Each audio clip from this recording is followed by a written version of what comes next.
Hello, I'm Dr. Barbara Hertzberg from the Department of Radiology at Duke University Medical Center.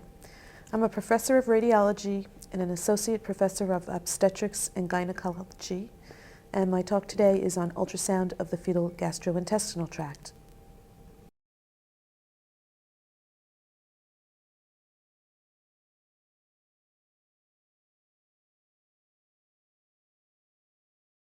I'm going to be talking about the fetal gastrointestinal tract, and we'll start at the level of the esophagus and work our way down the intestinal tract to the level of the colon.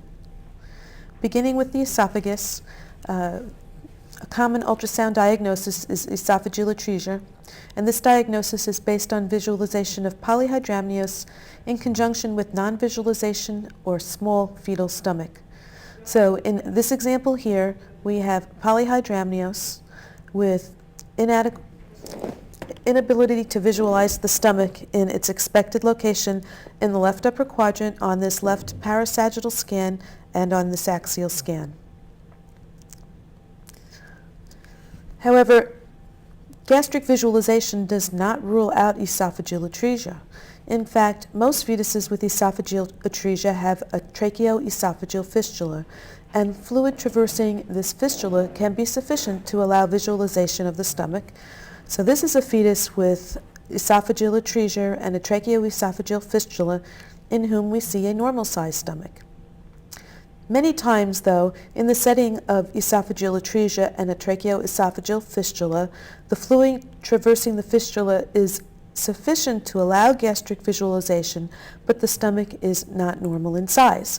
And so this is a fetus with esophageal atresia and a tracheoesophageal fistula in whom we see a smaller than normal stomach on the left parasagittal scan and on the axial scan. This raises the question of what is too small for the stomach? Well, in actuality, usually this is a subjective call.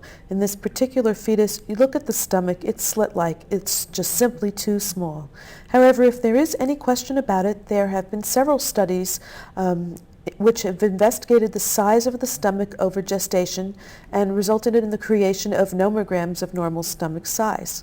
And basically, these studies show that stomach size increases with advancing gestation. One of the more recent studies shows that, for example, early in the second trimester, at 13 to 15 weeks, the length of the stomach is 6 millimeters and the AP diameter and width approximately 4 millimeters on average. Whereas near term, at 37 to 39 weeks, the length of the stomach goes up to 30 millimeters and the width and the AP diameter of the stomach have also increased. Now, not so intuitively obvious, it is actually possible, although rare, to have gastric visualization in a fetus with esophageal atresia, but no tracheoesophageal fistula. And the explanation for this is thought to be that intrinsic gastric secretions are still occurring and cause distension of the stomach, allowing its visualization. Just like gastric visualization does not exclude the possibility of esophageal atresia, the opposite is also true. That is, non-visualization of the stomach or a small stomach does not always predict esophageal atresia, but rather can be seen in a variety of other etiologies listed here. We'll begin with oligohydramnios. In this pregnancy, you can see that there is a small stomach and there is severe oligohydramnios with only a tiny pocket of fluid. Oligohydramnios is actually a very common course for visualization of a smaller than expected stomach, and the reason for this in this situation is that there's very little amniotic fluid for the fetus to swallow, and since gastric visualization depends on swallowed amniotic fluid getting into the stomach will typically not distend normally. Non-visualization of the stomach can occasionally occur in normal fetuses, in which it typically occurs due to the unlucky event of imaging the region of the stomach during a period of physiologic gastric emptying. In this case, the non-visualization should be transient. Gastric emptying is a real phenomenon in the fetus. In fact, a study has been performed in which gastric size was measured every minute for a prolonged period of time on a large number of fetuses. And this study showed that gastric emptying can be detected by ultrasound as early as 12 weeks of gestation. Before 24 weeks, the changes in gastric size with cycles are smaller in amplitude, and the cycle length is quite variable, ranging from about 30 to 100 minutes. After 24 weeks, though, the cycles are more predictable, and by term, cycles stabilize at approximately 80 minutes. So it's not surprising then that in this fetus we cannot see the stomach in its expected location in the left upper quadrant at 12:06 p.m., but just 32 minutes later at 12:38 p.m. we see a normal appearing stomach, and this fetus is normal. Anything that can impair the swallowing mechanism can also result in a small or non-visualized stomach. That's because the fetus has to swallow to get the fluid into the stomach to allow its visualization.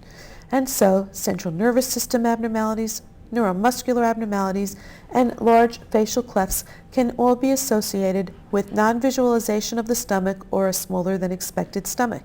As an example, this fetus that has a very small stomach had this as a result of this large facial cleft that we see on 3D ultrasound. Finally, the stomach may not be visualized in its expected position in the left upper quadrant because it is not in this position, as can be seen with fetuses with diaphragmatic defects and situs abnormalities.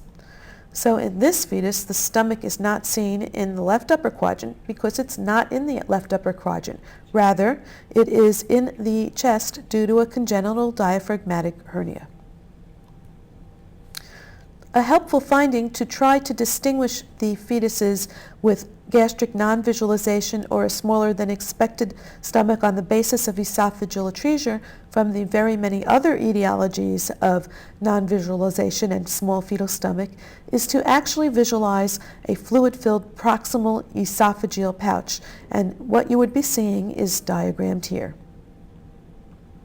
Still on the subject of the fetal stomach, ultrasound sometimes detects small conglomerates of material in the stomach. These may look like little neoplasms, but they will not be neoplasms as they might be if you were looking at an adult patient. But rather, in the fetus, these conglomerates are usually aggregates of swallowed cells that have been sloughed from the fetal skin. And as such, they are usually a transient phenomenon, and they are most commonly seen in normal fetuses. So in the patient that we saw on the prior slide, 4 weeks later, we see that the stomach looks completely normal with no gastric pseudomass present. Since these gastric pseudomasses are due to cells in swallowed amniotic fluid, they are often seen in conjunction with prominent echoes in the amniotic fluid, as was the case with this fetus who had a gastric pseudomass and has lots of echoes within the amniotic fluid. In fact, echoes are so commonly seen in the stomach and in the amniotic fluid with current ultrasound equipment that they're typically considered within the range of normal and rarely are commented on. Although that is the case, I should point out, though, that they are seen with increased likelihood in fetuses with certain abnormalities, in particular in fetuses with bowel obstructions or ventral abdominal wall defects, likely due to slowed gastric transit. And with slowed transit through the gastrointestinal tract, things are more likely to sit in the stomach and conglomerate. This is an example of a fetus with a gastroschisis. We see the herniated bowel loops here, who also had a gastric pseudomass. The other clinical setting in which gastric pseudomasses are of increased likelihood to be seen is if there is blood in the amniotic cavity and the fetus swallows intraamniotic blood. And this can occur following amniocentesis with bleeding into the amniotic cavity, following a placental abruption, or in the setting of a subchorionic hematoma, because they are often seen in association with leaking of blood into the amniotic cavity. So this fetus with a gastric pseudomass has it on the basis of a subchorionic hematoma, where we see the elevated amniochorionic membrane here. With that, we'll move a little further down the gastrointestinal tract to the small bowel and the peritoneal cavity. We'll start with the duodenum and focus on duodenal atresia and other duodenal obstructions. The ultrasound antenatal diagnosis of a duodenal obstruction is based on identification of polyhydramnios in conjunction with a fluid-filled double bubble sign. So in this fetus, we see mild polyhydramnios in association with a double bubble sign here. 2 bubbles within the fetal abdomen, one of which is the distended stomach and the other is the duodenal bulb. The duodenal bulb should not typically be fluid-filled at ultrasound in a normal fetus. It is seen typically in the mid-abdomen, just barely to the right of midline. The fetus on the right has much more marked polyhydramnios, but also has a double bubble sign, enlarged stomach, enlarged duodenal bulb. It's extremely important, if you are suspecting a double bubble sign, to try to demonstrate the connection between the stomach and the duodenum, which makes the sign specific for bowel obstruction. So here we have a double bubble sign, and on the right now we see the connection between the stomach and the duodenum across the pyloric channel. If you see a hugely dilated double bubble sign, consider the possibility, as we have here, of esophageal atresia combined with duodenal atresia. The reason this particular combination can give you some of the largest double bubble signs is that you get a blind loop of bowel when you have both esophageal atresia and duodenal atresia. But the bowel is still secretory, so it keeps secreting fluid into this blind loop that keeps getting larger and larger and larger. The double bubble sign can be a relatively late finding in gestation. That is, often it's not seen until the late second trimester or the third trimester. But even when the actual full-blown double bubble sign isn't seen, in some fetuses early on, you can see precursors to it. You may see increased amniotic fluid, as we see here, or a stomach that looks a little bit more prominent than one would expect, even though we don't see the double bubble sign. In this particular fetus, a few weeks later, there was a full-blown double bubble sign, and here we can see the connection between the stomach and the duodenal bulb. In the differential diagnosis for a double bubble sign, when you can't see the connection, are a wide variety of cysts within the fetal abdomen. They include choledochal cysts, hepatic cysts, omental cysts, ovarian cysts, duplication cysts, etc. In this particular case, we have the stomach here, and we have an extra bubble here in a really good location for the duodenal bulb, except that it did not connect to the stomach. And this is a choledochal cyst, which oftentimes does occur in the mid-abdomen just to the right of midline, as is the case in this fetus. Another phenomenon that can give you apparently an extra bubble within the fetal abdomen has been termed the pseudo double bubble sign, and this occurs because the stomach is curved. And so because it's curved in configuration, it is possible to get a scan plane that goes through both the fundus of the stomach and the gastric antrum, therefore giving you 2 bubbles in the fetal abdomen. Here is an example. 2 bubbles within the fetal abdomen, but if you scan further in different scan planes, you see that these connect up. However, the connecting up pattern is not that expected of the duodenal bulb connecting to the stomach via the pylorus. Rather, it just looks like the curved stomach, which is what this is. And if you look back at the original image, there is a suggestion that that's what you should be expecting to see, because the second bubble is not located in the mid-abdomen to the right of the midline the way the duodenal bulb would be expected to be, but rather is located in the left upper abdomen where you would expect the antrum of the stomach. Small bowel beyond the duodenal bulb can be seen if you really try, but if you're doing a casual search, it's only occasionally seen in normal fetuses. If you do look for the stomach, especially late in pregnancy, for the small bowel, especially late in pregnancy, it can be seen. Individual segments typically should not exceed 7 millimeters in diameter or 15 millimeters in length if the small bowel is normal in caliber, and oftentimes the normal small bowel will exhibit active peristalsis. On the other hand, in the setting of small bowel obstruction, oftentimes you'll see multiple interconnecting over-distended loops of bowel, with the number of loops depending on the level of obstruction, and you may or may not see polyhydramnios. This fetus has high jejunal atresia. We see a dilated stomach and 2 additional loops, 1 more loop than you would expect to see with duodenal obstruction. The fetus on the right has a lower jejunal obstruction, and hence we see multiple loops of dilated small bowel. In the setting of small bowel obstruction, oftentimes you will see very active peristalsis within the obstructed loops, as we see here. Jejunal and ileal atresia are thought to be due to a vascular insult, and as such, like duodenal atresia, which is not due to a vascular insult, they occur relatively late in pregnancy.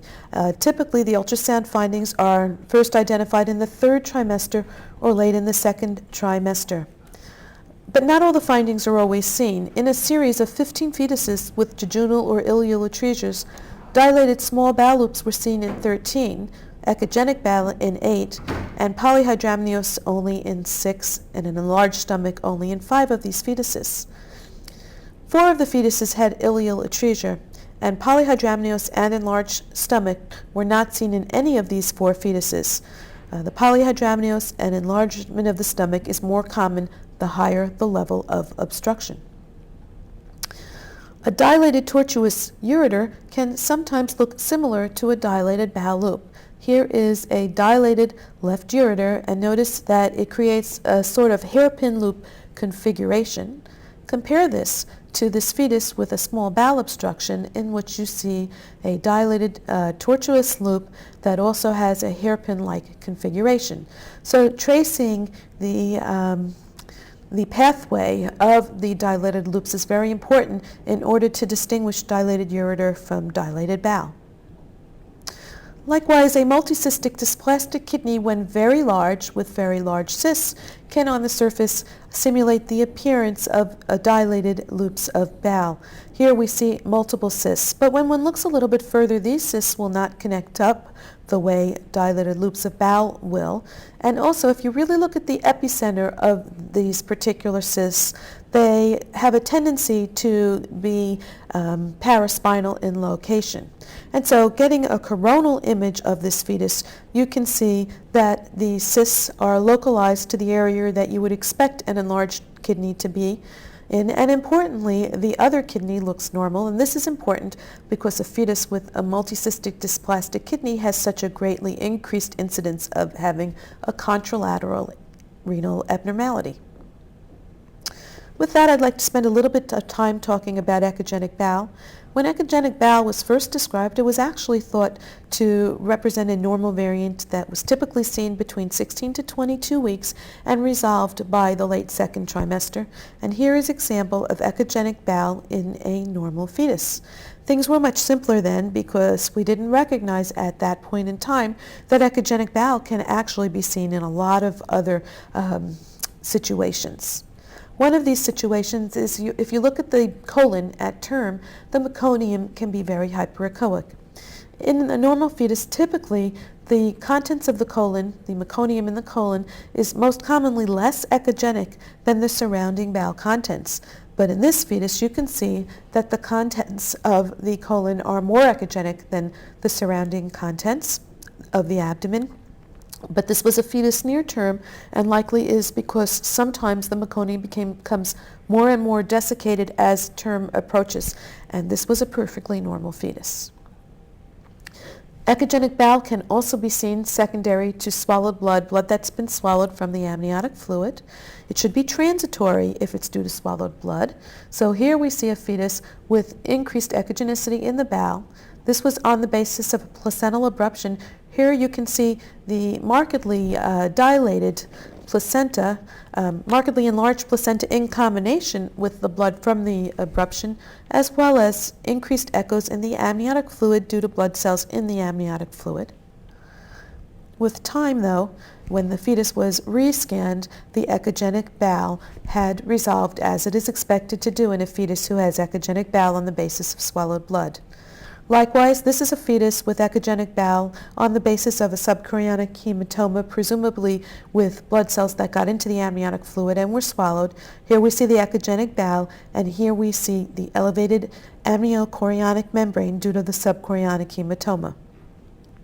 However, echogenic bowel also has been described in the setting of multiple abnormalities that are intrinsic to the fetus, including fetal aneuploidy, cystic fibrosis, infections, most commonly CMV infections, IUGR, thalassemia, bowel obstructions, as well as metabolic defects. We'll look at some examples of these. Echogenic bowel is seen in fetuses with aneuploidy and in particular trisomy 21.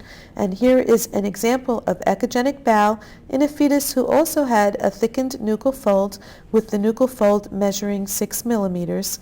And we don't know exactly why you see echogenic bowel in fetuses with aneuploiditis, but it has been postulated that it may be due to decreased bowel motility, which then allows for increased water resorption and thickened meconium. Echogenic bowel can also be seen in fetuses with cystic fibrosis, as in this case, and is thought in this situation to be due to the abnormally thick and viscous meconium which occurs with cystic fibrosis. This is a fetus who has echogenic bowel and a pericardial effusion, and also has a markedly thickened placenta with subtle cystic spaces throughout the placenta, and this fetus has echogenic bowel on the basis of CMV infection. And finally, this fetus has echogenic bowel and was normal in size at the time this initial ultrasound was performed, however subsequently developed severe IUGR and preeclampsia, and subsequent to that had a very abnormal umbilical artery Doppler with no diastolic flow seen. In fact, echogenic bowel is a known phenomenon to occur in fetuses who subsequently may develop severe IUGR, and so if you see bona fide echogenic bowel in a fetus, it's very important to follow growth. Why would a fetus have a normal growth size on initial scan and subsequently develop IUGR and have had echogenic bowel? The etiology of this is not fully known, but it has been postulated that it may be due to ischemia secondary to redistribution of the blood away from the bowel in the fetus with growth restriction. Now, increased echogenicity of the bowel, though, is a very subjective finding, although there have been attempts to quantify it. Really, in the final, when you're finally done with it, it's subjective and it varies from observer to observer. It also varies with different scan planes and different transducer frequencies. The higher the transducer frequency used to image, the more likely you'll see echogenic bowel, as well as with the presence of harmonic imaging and other post-processing sequences as well. In fact, anything that pretty much increases contrast will tend to make the bowel look more echogenic. Here is an example of increased echogenicity of the bowel that is dependent on transducer frequency. At a frequency of 5 megahertz, you can see the bowel is quite echogenic appearing. Decrease the transducer frequency, the imaging frequency, to 3.5 megahertz, and the bowel looks perfectly normal. This is important if you're doing endovaginal ultrasound and think you're seeing echogenic bowel, because you're using a relatively high frequency imaging to do endovaginal ultrasound. And so if you're tempted to call echogenic bowel at endovaginal ultrasound, you should always look at transabdominal ultrasound. Should not call echogenic bowel just based on an endovaginal ultrasound scan, because it's very common for the bowel to look echogenic at endovaginal ultrasound. So because the observation of bona fide echogenic bowel brings up the scenario of so many possible serious abnormalities with the fetus or the pregnancy, we recommend that you only call echogenic bowel if you can see it in different scan planes with different transducer frequencies, or at least only with lower transducer frequencies. We always take off harmonics to be sure the bowel still looks echogenic when harmonics is off, and the bowel echogenicity should be at least similar in echogenicity to the bones in order to call echogenic bowel. Now, in some fetuses with small bowel obstructions, one of the sequelae is perforation of the bowel, and if the bowel perforates, this can lead to meconium peritonitis. Meconium peritonitis is a sterile chemical peritonitis that occurs or can occur with intrauterine bowel perforations of any cause.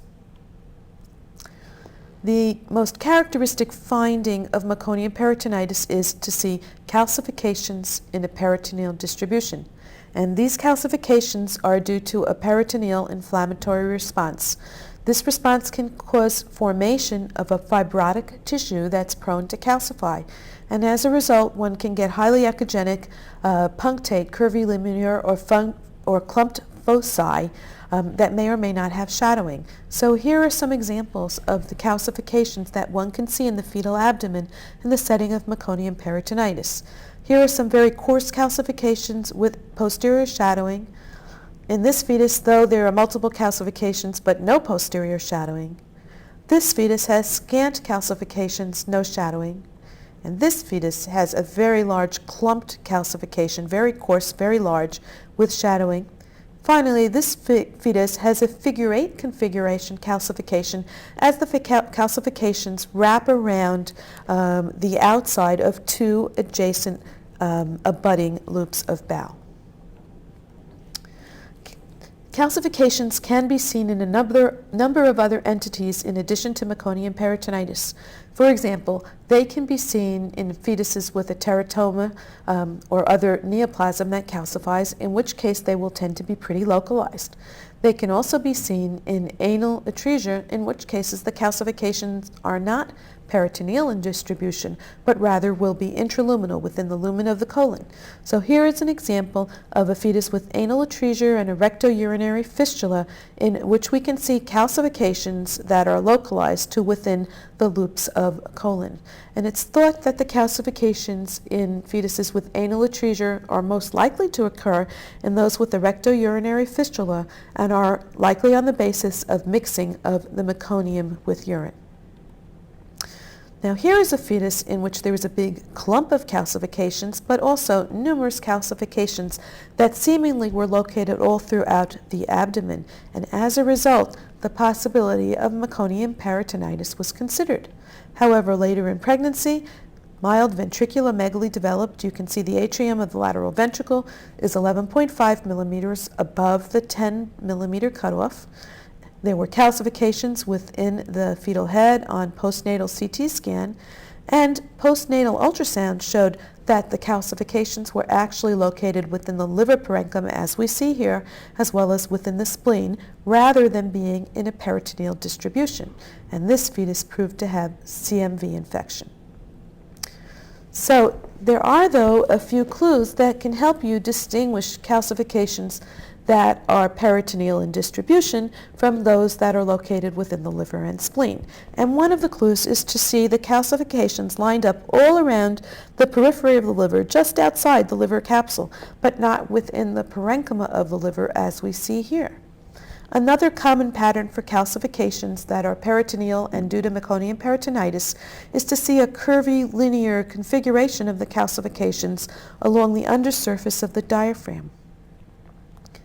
This is a fetus who has both the periphery of the liver distribution as well as the diaphragm distribution, and this can be best seen in this fetus because of ascites that helps to outline the outline of the liver. So here are some calcifications at the periphery of the liver. We don't see any calcifications in the liver parenchyma, but we do also see calcifications in a curvilinear pattern along the undersurface of the diaphragm. If the question of meconium peritonitis is raised in a male fetus, always look at the scrotum. Because the processus vaginalis is patent during part of fetal development, meconium can traverse the processus vaginalis from the abdomen into the scrotum, and then the meconium can calcify, just like it does in the abdomen. Here are two fetuses with scrotal calcifications on the basis of meconium peritonitis. In this fetus, we see a large calcification here as well as a number of smaller calcifications. And the fetus on the right has a large calcification here and also has a hydrocele surrounding a portion of the testicle. In addition to calcifications, additional findings can be seen in meconium peritonitis. Among them are dilated loops of bowel due to the underlying bowel obstruction, ascites, polyhydramnios, and the meconium pseudocyst. The meconium pseudocyst is a phenomenon that occurs when, instead of the bowel perforation healing, it stays opening. And as a result, there can be continued spillage of meconium from within the bowel into the abdominal cavity. And sometimes fibrous tissue and bowel loops can be matted around the perforation site, and the meconium just keeps spilling into that area, and a cystic cavity filled with meconium just keeps growing and growing and growing. And these can become quite large and can take up the majority of the fetal abdomen and actually result in expansion of the fetal abdomen. And here we see an example of a very large meconium pseudocyst. Given the way these form, not surprisingly, they often will have septations within them, as well as fluid levels where the meconium is layering out. Now, if one has a fetus with meconium peritonitis and fetal calcifications within the abdomen, if you look at the additional findings, the number of additional findings that you see in addition to the calcifications can actually be somewhat predictive of the ultimate prognosis. In fact, the number of additional findings seen, 1, 2, or 3 of the dilated bowel, the ascites, and the meconium pseudocyst are strongly correlated with the likelihood that the fetus will need surgery. In a recent study, when there were no additional findings and only calcifications were seen, 0 out of 18 fetuses needed surgery. Add one finding and 52% of the fetuses needed surgery. 2 of these findings, 80%, and if all 3 findings were present, all of the fetuses needed postnatal surgery. With that, we'll close by moving on and talking about the large bowel, the colon and the rectosigmoid. The colon has a large range of diameters in utero. Like the stomach, the colon normally increases in size with advancing gestational age, and it can measure quite large, 18 millimeters or more in the term fetus. It is said that the colon is located around the periphery of the fetal abdomen, whereas small bowel loops are located inside the fetal abdomen, more in the central portion. But in fact, the colon has redundancies and turns in the fetus, just like it does in the adult. And so sometimes one of these loops of colon can traverse right through the middle of the fetal abdomen.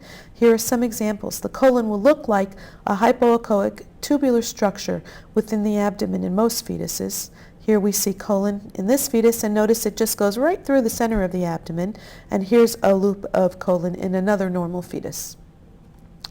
Large bowel obstructions are much more difficult to detect at ultrasound than small bowel obstructions, and this is partly because of the wide range of appearance of the normal colon, and also because there's no bowel dilatation in many fetuses with large bowel obstructions like anorectal malformations. In fact, ultrasound is really bad at diagnosing anorectal malformations, very insensitive. There have been multiple studies that have looked at the frequency of identification of anorectal malformations at antenatal ultrasound, and all of them show very poor results. Antenatal detection rates of 0 to 33% in all of the studies. In fact, even in the recent, most largest of these studies, there of 69 cases of anorectal malformations, only 16% were detected with antenatal ultrasound. That being said, though, in some cases you can detect anorectal malformations at ultrasound, and when you can detect them, the diagnosis is usually based either on identifying intracolonic calcifications in prominent loops of colon, as we see here, or the ultrasound finding of a dilated loop of bowel in the pelvis and lower abdomen, especially one that's U or V-shaped, as we see here in this fetus with an anal rectal malformation as part of a complex cloacal abnormality. And sometimes, although some fetuses with anorectal malformations have no bowel dilatation, sometimes the dilatation of the bowel can be striking, as we see in this fetus with markedly dilated bowel, a large amount of material within the loops of dilated bowel, and multiple calcifications within that material. Anorectal malformations are seen in conjunction with multiple different abnormalities, multiple anomaly syndromes. Among two of the frequent and well-known associations is the OEIS abnormality. That stands for omphalocele, exstrophy of the bladder, imperforate anus, and spine defects. And another common association that is well known is the VACTERAL abnormality, standing for vertebral abnormalities, anal atresia, cardiac abnormalities, TE, fistula with esophageal atresia, renal abnormalities, and limb abnormalities. The fetus shown here has VACTERAL abnormality with dilated loop of colon due to an anorectal malformation with calcifications within the colon, as well as non-visualization of the stomach in its expected location in the left upper quadrant due to esophageal atresia with a tracheoesophageal fistula, and the fetus also had additional abnormalities as well. I will finish by pointing out that the rectosigmoid in the fetus can be seen and conforms to the expected configuration of the rectal sigmoid you might see in an adult patient. That is, it comes out of the pelvis and goes kind of in a S-shaped loop towards the left side of the pelvis, as we see here. And this is important to realize that you can see the rectosigmoid in normal fetuses because there is a pitfall that has been described whereby in axial scan planes you can see the rectum and potentially mistake it for a presacral mass if you don't recognize it as rectum. So in this fetus we have an axial scan through the pelvis, and instead of just seeing one fluid-filled collection in the pelvis, that being due to the distended urinary bladder, we see a second collection that was thought on the outside to represent some type of a presacral mass. When this happens, one should scan through both collections. You can confirm that the anterior one is bladder by seeing it empty or fill, or by seeing the umbilical arteries hugging the periphery of the bladder, and then scan through the posterior one in a different scan plane, get a longitudinal image of it, and you can confirm it's rectosigmoid by seeing its typical configuration rising out of the pelvis. So this concludes our discussion today, and I thank you for your attention.